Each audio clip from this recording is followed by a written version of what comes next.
And I'm happy to be here with you. And we're going to talk today about 10 lepers.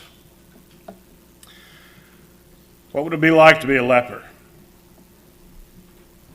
Does leprosy still exist? It does. It's called Hansen's disease usually. And it's not anything like it was in the Old Testament. There are cures for it. There are still places. There are 2 states in particular in India, the country of India, where leprosy is still a major problem, and they still have colonies. So I'm going to ask you this. I like to ask questions to sometimes get you thinking and sometimes get a response. Are there any leper colonies in the United States? 1. Very small. Of all places, it's in Hawaii, and it's very small. Do you know how many cases of leprosy there are worldwide? 208,000. And usually in the United States, there are about 100 cases a year. It's curable. At least treatable, but probably curable. Don't worry about it. I don't mean to give you one more thing to worry about. Get out in the car. Oh, man, I sure hope I don't get leprosy on the way home today. But we're going to talk about it. Leviticus chapter 13 and 14 are about leprosy and also about mildew and mold. So even though leprosy, as it was here in the Old Testament, in the Bible, in the New Testament, we don't have that kind of a problem. We got problems with mold, don't we? Mold and mildew, and several years ago, I think it's been about 6 years ago now, Jan and I moved up here to bought a house just between Roseville and Corsica. And we looked at a lot of houses before we bought that one. And both of us are in complete agreement on this. That house where we live now, gift from God. No doubt about it. Someday I might tell you about some of the details. They're pretty interesting and pretty exciting, and it's just a gift from God. A lot of other places we looked at weren't. My wife has all kinds of allergies to about everything. You name it, she's got an allergy, doesn't she, Tina? And mold and mildew are big on the list. And so fortunately, she was visiting our oldest son and his family in Florida when I went and looked at a house. And as soon as I walked in, I was, whoa, man, it was just moldy and mildew smelling. And I thought if they gave this place to us, I wouldn't take it. It's a problem. It was a problem then. Leviticus 13 describes a lot about leprosy, and then about mold and mildew, and then in chapter 14 it talks about what to do for it. You can't just let it go. I wanted to look in particular in chapter 13 verses 45 and 46. The person with such an infectious disease must wear torn clothes, let his hair be unkempt. I got those 2 covered. Cover the lower part of his face and cry out, unclean, unclean. As long as he has the infection, he remains unclean. He must live alone. He must live outside the camp. So what's leprosy all about? Why is it in the Bible? Well, what we just read, it's about isolation and seclusion, and I'm going to talk a little bit today because we understand some more of this because we live in a post-COVID world now. Changed everything. So we're going to make a few comparisons there so we can kind of put ourselves in the place of these 10 lepers at least. And I also want to talk about sin, because most of the time when the Bible talks about leprosy, it is kind of referring to sin. Isolation and seclusion. The person was not allowed to just go out in regular society like we do and like we so often just take for granted. There was an awful fear of getting leprosy. You didn't want to be around people, and so they had leper colonies. And of course, as we just read in the scripture, you got to be secluded. People died from leprosy. Miriam, you remember who Miriam was? Who was she? Moses' sister. Not just Moses' sister, but Moses' older sister. And so there was an issue. Aaron was also older. He was 3 years older than Moses. So this question came up for them. Why is our kid brother in charge here? This just isn't right. And they, in particular, criticized him for one thing that he had done that evidently was okay, and I'm not even bringing it up because it's so controversial. You can read about it. Miriam, when she made that criticism, was stricken with leprosy. I mean, right now. And she was white as snow. And so nobody was really exempt from this. And we look at things, and this has always been true. It is true now. It's called nepotism. It means that family gets special recognition that others don't get, and special jobs, and special privileges. And so you'd think, well, for Miriam, maybe they could just kind of partition off a little place in the tent and she could stay there. Out. She had to live out with the rest of the lepers for 1 week. Moses prayed on her behalf, and her leprosy was healed in a week. She came back into the camp, was restored. It doesn't say, but I don't think she probably criticized her little brother too much after that. I told you earlier in a Bible class, one of the things I like to do is see in the Old Testament how we have pictures of Jesus, and this was a picture of Jesus. If leprosy really kind of symbolizes sin, and Moses was a type of Christ, Moses prayed for the leprosy to be healed just like Jesus intercedes for us on our behalf and makes us whole again.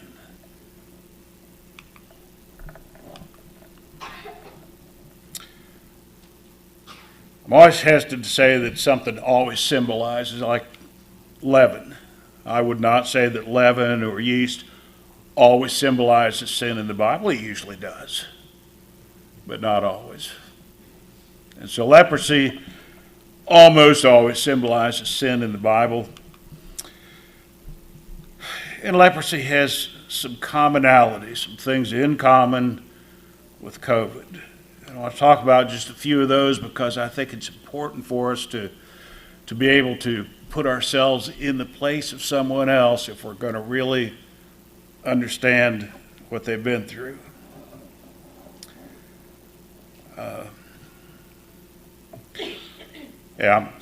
Sometimes when I hesitate like that, I'm clearing my throat, and sometimes I'm thinking, should I say this or not?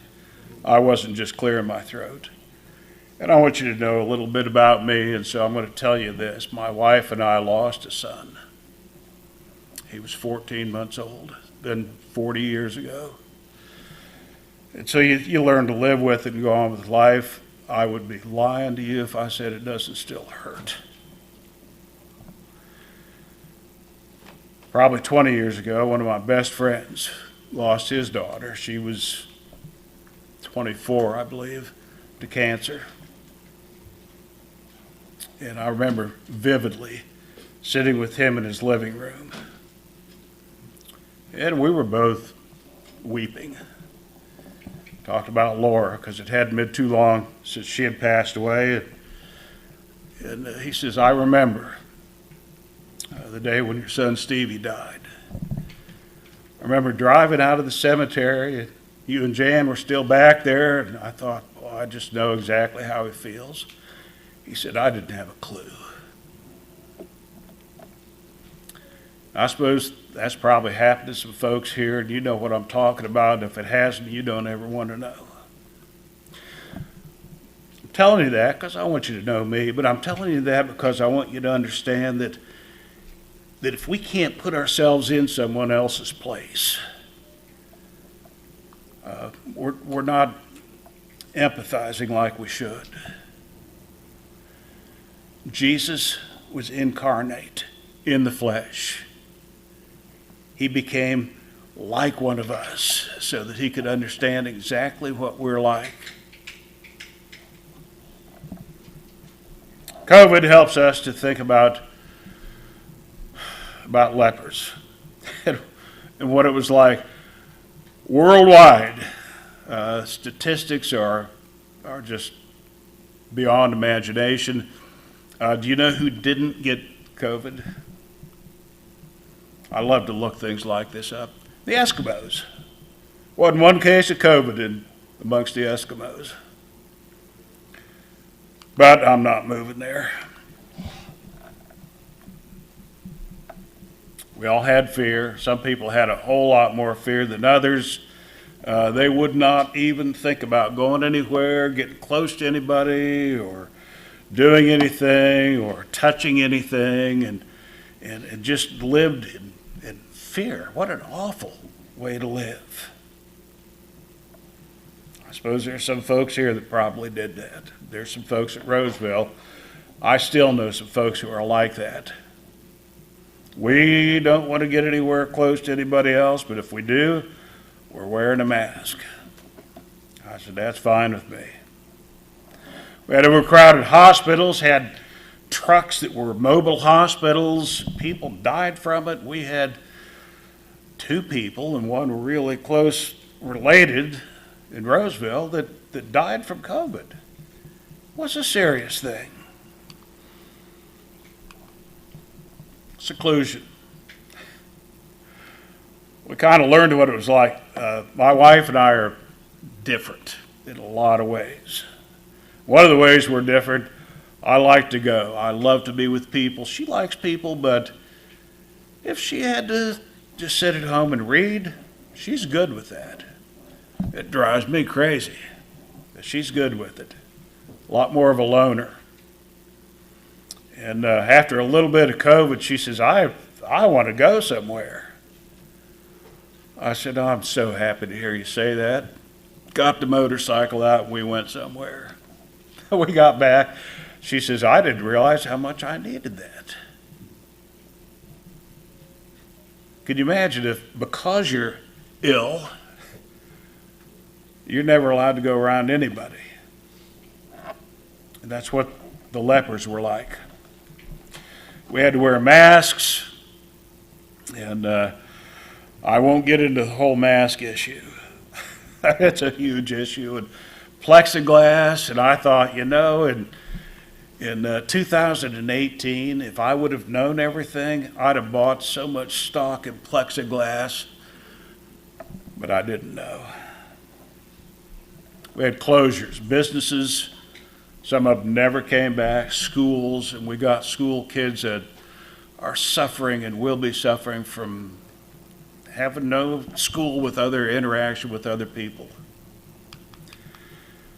And that's what leprosy's like. Now, there were some good things about COVID. We had some wonderful technological advancements, and it's really nice now to be on video, and other people can see the church service here, and it helps me a lot personally because where I normally preach, we don't record it. And so if I say something way off the wall, I can say, I don't remember saying that. But you can't do it when it's already recorded. Did any good ever come from leprosy? Well, our scripture reading Mike just read for us Out of 2 Kings, there were 4 lepers. Samaria was the city that we're talking about there, and the Arameans or Syrians, depending on your translation, had surrounded the city. It was besieged. Nobody could get in. Nobody could get out. No supplies. The people are starving to death. There are 4 lepers. Of course, they couldn't go in. They're outside the city, and they're starving to death. And they talk with each other and say, we got 3 choices we could think of. One of them, we can go into the city. Who wants to go there? There's nothing there. We could stay here and do nothing and die. Or we can go over to the Aramean or the Syrian camp. And if they kill us, c'est la vie.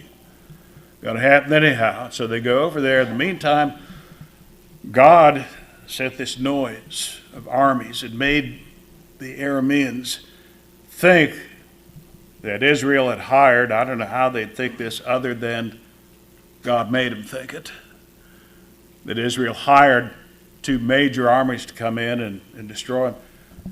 They're gone. They just took off, left everything.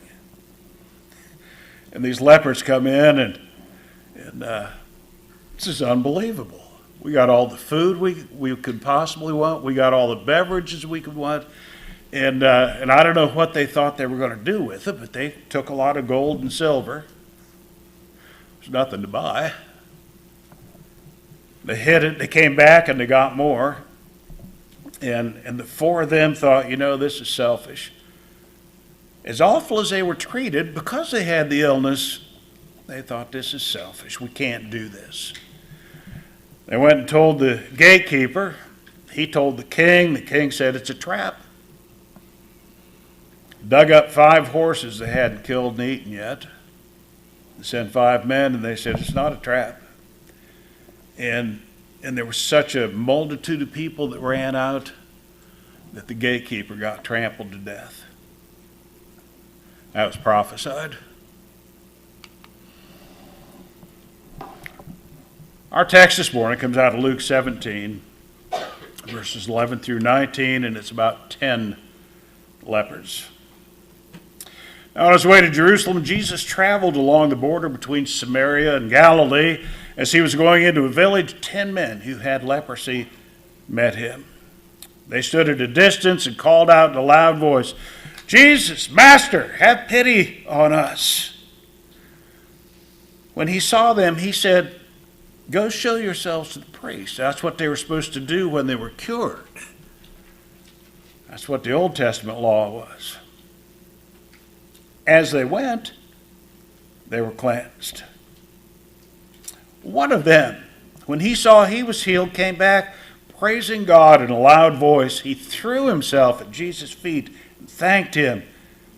And he was a Samaritan. Jesus asked, were not all 10 cleansed? Where are the other 9? Was no one found to return and give praise to God except this foreigner? Then he said to him, rise and go, your faith has made you well. So I want to look at some aspects of this, but first thing I thought about was, if nothing else, it makes me think about how to behave in hospitals. And some folks are probably saying, well, you don't know what it's like. I laid in a hospital bed in Brookville for 2 weeks. And yes, I felt like I was laying on 2 2x4s. It was awful. I didn't complain about it, but I let them know I felt like I was laying on 2 2x4s. And unfortunately, with the illness I had, I couldn't sleep on my side.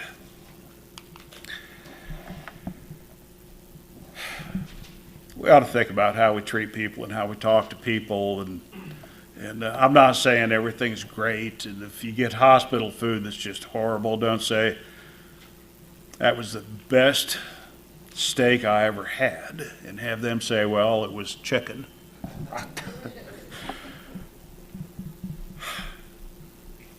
But you got to remember, there are people there, probably a lot of them, that are making bottom scale of the wage, doing what they can to make ends meet at home.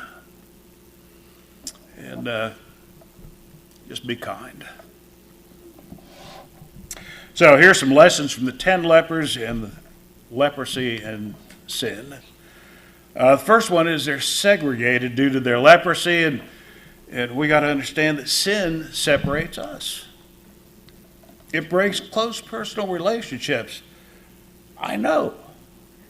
I don't know it because I read it. I know it because I've participated in it. There are sins like gossip and slander and lying and things that you just, after you said it, you think, oh, why did I have to say that? I was so proud of myself yesterday. I was talking to a guy, and I love humor. I love jokes. This joke came into my mind. I thought, that's not the kind of joke that a Christian ought to be telling. And normally I probably would have just spouted it off. I said, well, I'm not going to tell that.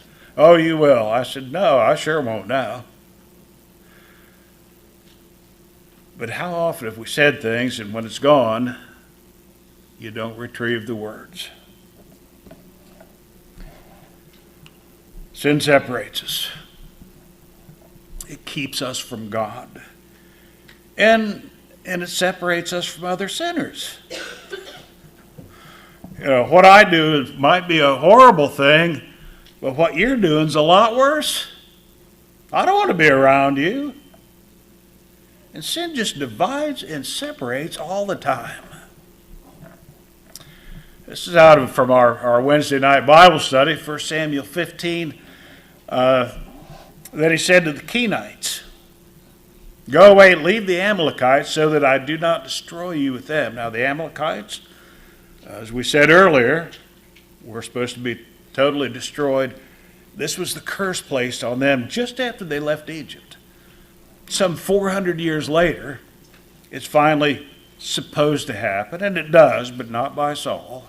He sins. But there were Kenites that lived among the Amalekites. Kenites helped Israel when they were leaving Egypt. As a matter of fact, Jethro, a Midianite priest, was father-in-law to Moses. He was a Kenite. And so they're going around among the Amalekites and saying, if I was a Kenite living here, I'd go away for a while. You don't want to be here. You showed kindness to all the Israelites when they came up out of Egypt, so the Kenites moved away from the Amalekites. Sin separates. The Amalekites paid dearly for their sin.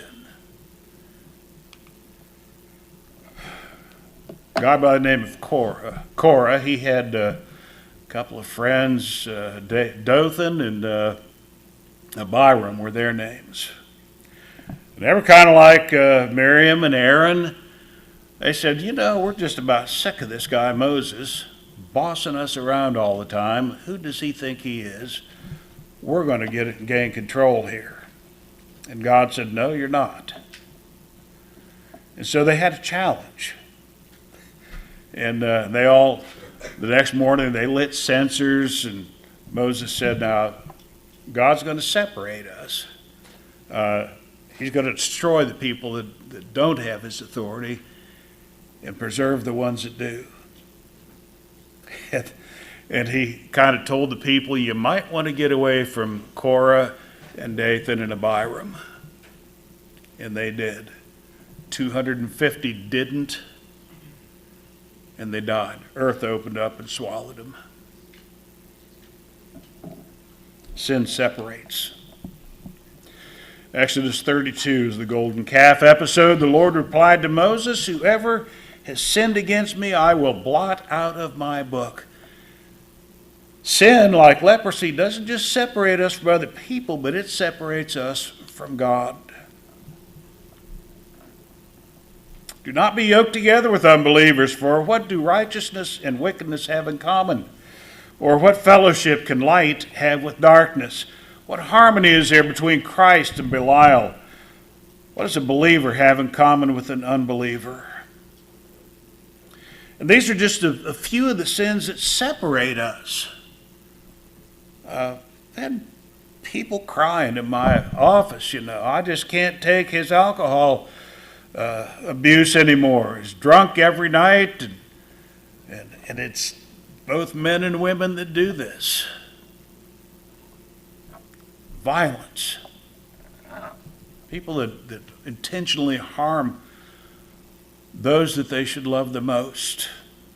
Immorality, theft, sins separate people. The lepers had faith. As they went, they were cleansed. Jesus comes and they cry out for pity from Jesus. Master, have pity on us. He says, go show yourself to the priest.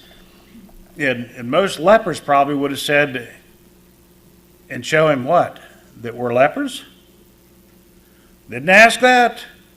They left and went to show themselves to the priest, and while they were on the way, they were healed. Matthew 9, we have something real similar. A person with faith whose faith healed them. A woman who'd been subject to bleeding for 12 years came up behind him and touched the edge of his cloak. She said to herself, if I could only touch his cloak, I will be healed. Jesus turned and saw her, and of course he was in this huge crowd, and they're all pressed around him, and when he said, somebody touch me, the disciples are, yeah, a lot of people are touching you. Take heart, daughter, he said, your faith has healed you. And the woman was healed at that moment.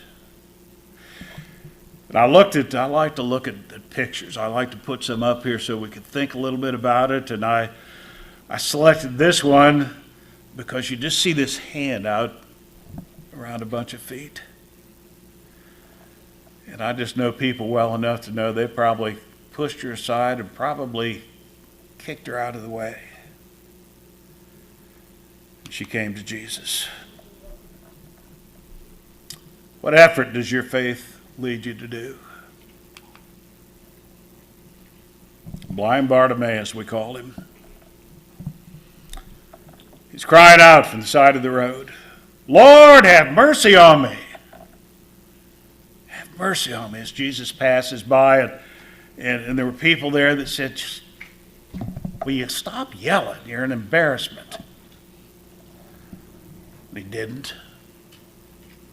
What do you want me to do for you? Jesus asked him. The blind man said, Rabbi, I want to see.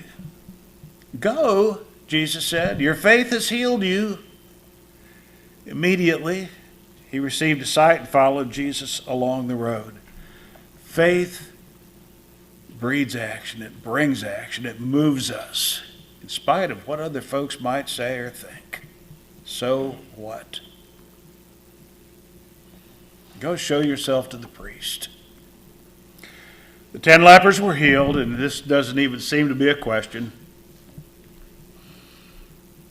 This is one of the things Jesus came for. It wasn't the primary thing, but it sure was one of the things to show his love and his compassion for other people, people that were hurting.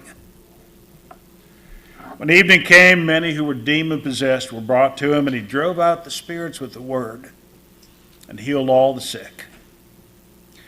This was to fulfill what was spoken through the prophet Isaiah. He took up our infirmities and carried our diseases.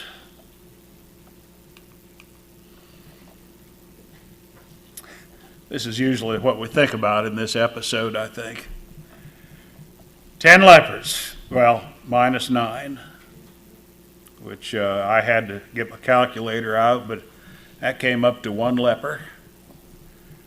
Came back to thank Jesus.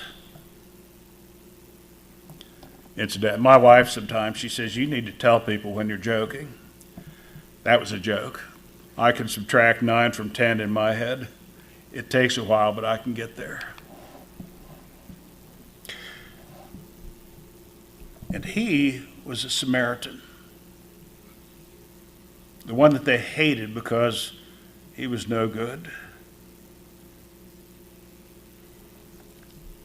I'm just guessing that most people here probably had discussions with others about the entitlement mentality of our society these days.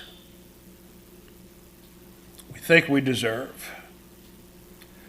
Years ago, there was a guy that always used to talk to me about his brother.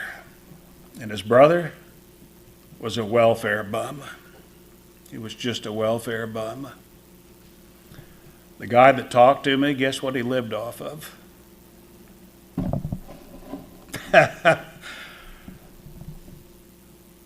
Do we take God's blessings for granted?